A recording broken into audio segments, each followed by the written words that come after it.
Shopify course से related पहले 5 lectures अल्हम्दुलिल्लाह हमारे यूट्यूब चैनल के ऊपर अपलोड हो चुके हैं। अगर वो आपने नहीं देखे तो लाजमी वॉच करें, जिससे आपको पूरा कोर्स एक फ्लो में समझ आएगा। अब तक हमने दराज से लेकर 1-2 प्रोडक्ट्स ऐड करना देखी थी अपने स्टोर के अंदर, लेकिन अब आप लोगों की आसानी के लिए मैंने रियल टाइम कुछ प्रोडक्ट्स ऐड की हैं लेडीज गारमेंट से रिलेटेड। प्रॉपर उनकी कैटेगरीज बनाई हैं और फिर उन कैटेगरीज के अंदर मैंने प्रोडक्ट्स को इंसर्ट भी करवाया है। अब एक दफा जरा हम अपने थीम को ओपन करके चेक कर लें कि हमारी वेबसाइट किस तरह से नजर आ रही है। ठीक है, यहाँ पर मैंने कुछ रियल टाइम प्रोडक्ट्स ऐड कर ली हैं जिनकी रियल टाइम प्राइसेस सेट की हैं। आज के इस लेक्चर के अंदर हम अपने हेडर के अंदर मेन्यूज को किस तरह से ऐड करना है वो तरीका देख। तो आप मेक श्योर करें कि मेन्यूज ऐड करने से पहले आपने कुछ ना कुछ कलेक्शंस और प्रोडक्ट्स ऐड कर लिए अपने स्टोर में। मेन्यू ऐड करने के लिए सबसे पहले हम अपने शॉपिफाई डैशबोर्ड में आ जाते हैं और अब लेफ्ट साइड बार के अंदर आप देखें, यहाँ पर आपको कंटेंट की ऑप्शन मिल रही हो। यहाँ पर आप क्लिक करें और यहाँ पर आपको ड्रॉप डाउन के अंदर मेन्यूज की ऑप्शन मिलेगी। यहाँ पर आपने क्लिक कर लेना। यहाँ पर ऑलरेडी 3 मेन्यूज बने हुए हैं, मेन मेन्यू, फूटर मेन्यू और कस्टमर अकाउंट मेन मेन्यू। अब आप देखें कि हमारी वेबसाइट के हेडर के अंदर जो मेन्यू शो हो रहा है वो मेन मेन्यू शो हो। तो अब आपने क्या करना है, मेन मेन्यू पर क्लिक कर लेना है और यहाँ पर आपको जो लिंक्स मेंशन करने हैं वो आपने यहाँ पर ऐड कर लेना है। यहाँ पर आप मेन्यू आइटम ऐड कर सकते हैं। अब आप यहाँ पर देखें कि हमारे पास 3 मेन मेन्यू आइटम तो ऑलरेडी मौजूद। अगर आप यहाँ पर कर्सर लेकर आए तो आपको पता चलेगा यहाँ 2 आइकन आ रहे हैं, एक पेंसिल का और एक ट्रैश का। ट्रैश के आइकन से आप इस मेन्यू आइटम को डिलीट कर सकते हैं और पेंसिल के आइकन से आप इस मेन्यू आइटम को एडिट कर सकते हैं। तो अभी के लिए मैं तीनों मेन्यू आइटम्स को डिलीट कर रहा हूँ। अब वन बाय वन हम खुद अपनी पसंद से मेन्यू आइटम्स ऐड करेंगे। तो पहला मेन्यू आइटम ऐड करने के लिए ऐड मेन्यू आइटम के बटन पे आपने क्लिक कर लेना है। अब यहाँ पर आपके पास 2 ऑप्शन आ जाएंगी, पहली चीज तो लेबल की और दूसरा आपके पास लिंक। अब लेबल क्या चीज है और लिंक क्या चीज है मैं आपको समझाता हूँ। अब लेबल क्या चीज है, लेबल एक नाम है जो यहाँ पर आपका हेडर के अंदर लिखा हुआ शो हो, और लिंक क्या चीज है जो इसके ऊपर क्लिक करने से जिस पेज के ऊपर कस्टमर आपका रिडायरेक्ट हो वो आपका लिंक होगा। तो आपने यहाँ पर सबसे पहला मेन्यू जो ऐड करना है, यहाँ पर आप होम ऐड कर लें, मैं एच कैपिटल रख रहा हूँ, और यहाँ पर लिंक की सूरत में आपने यहाँ पर क्लिक करना है और आपके पास ड्रॉप डाउन के अंदर यहाँ पर डिफरेंट ऑप्शंस आ रहे हैं। यहाँ से आप होम पेज सेलेक्ट कर लें, ऑटोमेटिकली लिंक यहाँ पर अप्लाई हो। यहाँ टिक के बटन पे आप क्लिक कर लें। उसके बाद मैं कॉन्टैक्ट मेन्यू आइटम ऐड कर लेता हूँ। अच्छा, अगर आप लिंक पर क्लिक करें और यहाँ से आप पेजेस के ऑप्शन में जाएं, यहाँ पर ऑलरेडी जो कॉन्टैक्ट का पेज बना है यहाँ पर आप अगर क्लिक करते हैं तो ऑटोमेटिकली शॉपिफाई लेबल को भी कॉन्टैक्ट लिख देगा। और अगर आपको लगता है कि यहाँ पर कॉन्टैक्ट ना होना चाहिए या कॉन्टैक्ट अस होना चाहिए तो आप अपनी मर्जी से भी कर सकते हैं। लिंक बहरहाल आपका अप्लाई होगा। अब यहाँ पर फिर टिक के बटन पे क्लिक करें। अभी ये जो मेन मेन्यू आइटम्स हम ऐड कर रहे हैं अभी हमारे फ्रंट के ऊपर ये डिस्प्ले नहीं होंगे जब तक हम इसको सेव नहीं कर लेते। बाद मैं कुछ कैटेगरीज ऐड कर लेता हूँ, जेंट्स से रिलेटेड और वुमेन से रिलेटेड। यहाँ पर मैं मेन लिखता हूँ और मेन के अंदर भी मेरे पास मुझे पता है मैंने कुछ कैटेगरीज बनाई हैं। जो कैटेगरीज आपने बनाई होंगी वो आपको यहाँ पर शो। अभी मैंने कैटेगरीज मेन से रिलेटेड मेन बनाई है और मैं यहाँ टिक मार्क करता हूँ। उसके बाद मैंने मेन के अंदर भी फर्दर 2 कैटेगरीज बनाई है, वो भी मैं यहाँ पर लिस्ट करवा देता हूँ।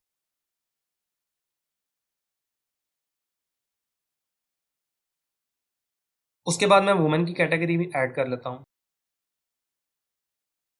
फिर वुमेन की कैटेगरी के अंदर भी मैंने 4 कैटेगरीज फर्दर बनाई हैं।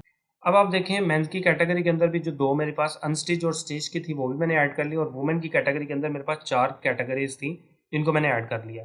लेकिन अगर मैं इसको सेव करता हूँ और अपने वेबसाइट के फ्रंट पर आकर देखता हूँ तो आप यहाँ पर देखें कि सारी कैटेगरीज एक ही लाइन के अंदर आ चुकी हैं, लेकिन मुझे स्टिच्ड और अनस्टिच्ड मैन की कैटेगरी के अंदर चाहिए।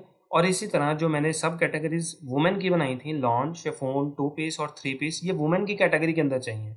तो मुझे इसका ड्रॉप डाउन असल में बनाना है और कुछ इसकी मुझे सॉर्टिंग भी करनी है। तो वापस आ जाएं अपने डैशबोर्ड के अंदर। अब सॉर्टिंग करने के लिए आप यहाँ पर आपको 6 डॉट्स जो नज़र आ रहे हैं, आप इनको यहाँ से पकड़कर ड्रैग एंड ड्रॉप करके अपने हिसाब से सॉर्टिंग कर सकते हैं। सबसे पहले मैं कॉन्टैक्ट अस के पेज को सबसे बॉटम पर ले आता हूँ और होम को सबसे टॉप पर रहने देता हूँ। उसके बाद आप ये देखें मैन में आ रही है अनस्टिच और स्टिच मुझे चाहिए थी, तो मैं क्या करता हूँ यहाँ से अनस्टिच को पकड़ के थोड़ा सा राइट साइड पर मूव करता हूँ। तो आप यहाँ पर देखें ड्रैग एंड ड्रॉप फीचर के साथ यहाँ पर अगर मैं इसको छोड़ देता हूँ तो ये ऑटोमेटिकली इसको पिक कर लेता है कि मैन की कैटेगरी के अंदर अनस्टिच आ जाएगा। इसी तरह से मुझे मैन की कैटेगरी के अंदर स्टिच भी चाहिए, तो मैं इसको 6 डॉट से पकड़ के यहाँ से उठाता हूँ और मैन की कैटेगरी के अंदर ले आता हूँ। तो अब यहाँ पर देखें स्टिच्ड और अनस्टिच्ड मैन की कैटेगरी के अंदर आ गया। अब इसी तरह मैं वुमेन की कैटेगरी के अंदर भी सब कैटेगरीज को ऐड कर लेता हूँ।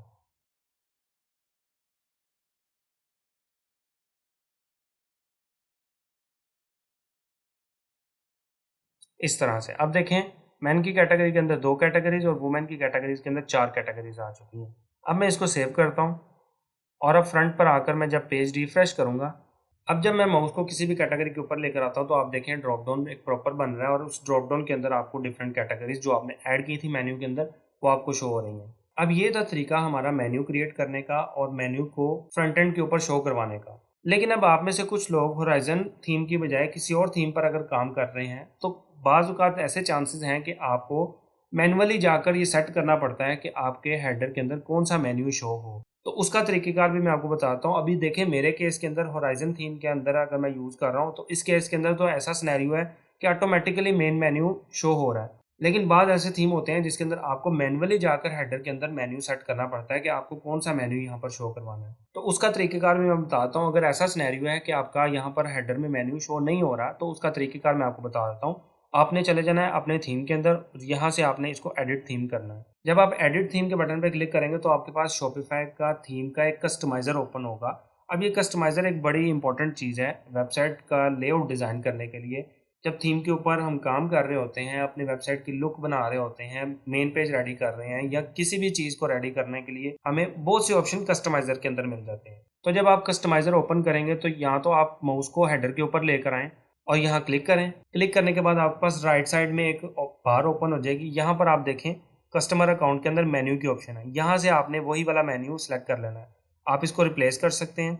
रिप्लेस टू मेन मेन्यू आपने कर देना है। जब आप यहाँ पर आप इसको क्लिक करेंगे और इसको सेव करेंगे, उसके बाद अगर जब आप आके फ्रंट पर देखेंगे, पेज को रिफ्रेश करें, तो जब आप फ्रंट एंड के ऊपर आकर देखेंगे तो आपका वही मेन्यू अप्लाई हो चुका होगा।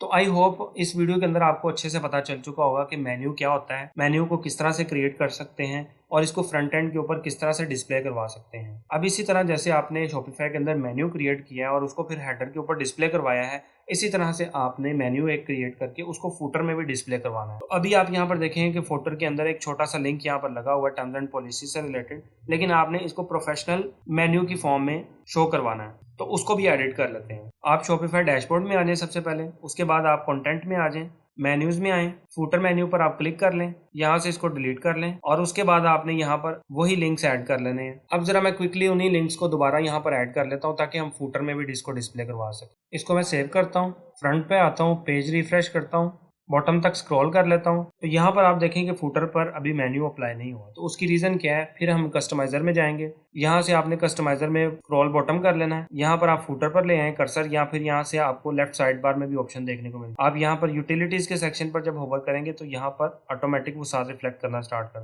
अब इस थीम के अकॉर्डिंग यहाँ पर अगर मैं थीम्स एंड पॉलिसी पर क्लिक करता हूँ और यहाँ पर पॉलिसी लिंक्स लगे हैं, इसको मैं यहाँ से डिलीट कर देता हूँ और यहाँ पर जो फूटर आ रहा है, फूटर के अंदर मैं एड ब्लॉक करके स्क्रॉल करता हूँ और सबसे नीचे यहाँ पर मुझे मेन्यू की ऑप्शन मिल रही है, मैं यहाँ क्लिक कर लेता हूँ।